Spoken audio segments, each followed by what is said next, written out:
Hello বন্ধুরা, তো আমার 59 বেঙ্গল ব্যাটালিয়ানে আমার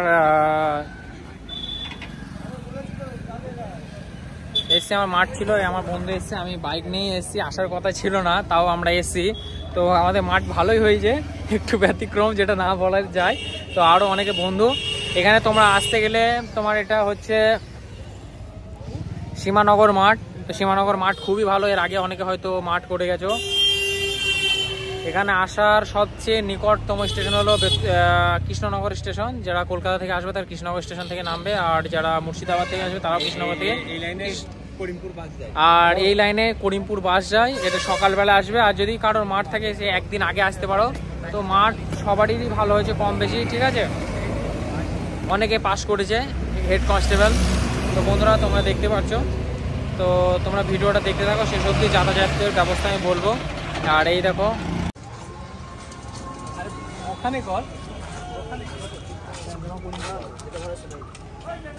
ভাই মাঠ কেমন হলো?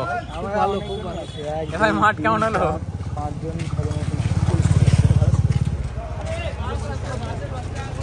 সব পনেরো ঘর কোথায় নিয়েছে? আমি বাইকে এসছি।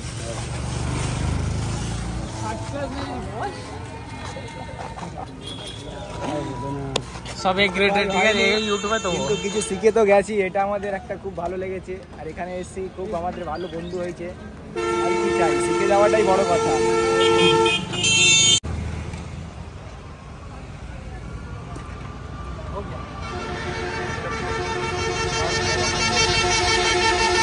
এটা করিমপুর বাস যাচ্ছে, কৃষ্ণনগর করিমপুর।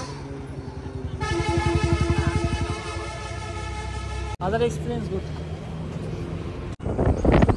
বন্ধুরা আমার সীমানগরে মাঠ ছিল, মাঠ থেকে ঘুরে যাচ্ছি। আর তোমরা ওয়েদার দেখতে পাচ্ছ, ওয়েদার খুব ভালো ছিল, মাঠ খুব ভালো হয়েছে।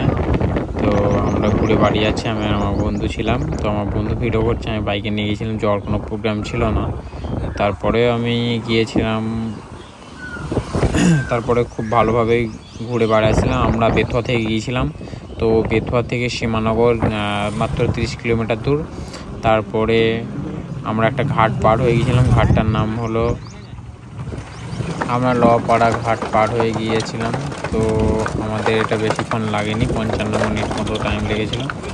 আমরা সব ঠিকঠাকভাবে গিয়েছিলাম। তারপরে আমরা মাঠ করে এই বাড়ি ফিরছি। তো মাঠ ভালোভাবেই হয়েছে। তো ইতিমধ্যে ভিডিওটা তোমাদের ভালো লাগলে চ্যানেলটা সাবস্ক্রাইব করো এবং লাইক করো। আর কিছু জানার থাকলে সেটি কমেন্টের মাধ্যমে আমাদেরকে জানাও।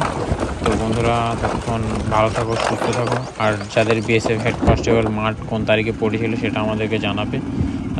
বিএসএফ হেড কনস্টেবল মিনিস্টারি, হ্যাঁ।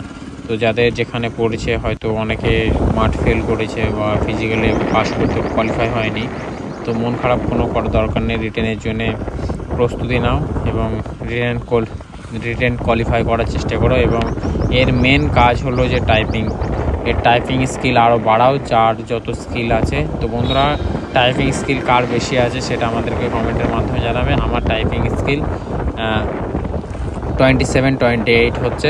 বন্ধুরা তোমার টাইপিং স্কিল কত হবে বলবে। এর আগের বছর কিন্তু 95 কাটা মেরিট লিস্ট গিয়েছিল, 94 কি 5 এরকমটা গিয়েছিল। তো সেটা আমার সঠিকটা মনে নেই যদিও। তো আমার যেখানে মাঠ পড়েছিল সীমানগরে 3টে ব্যাটালিয়ান আছে। তো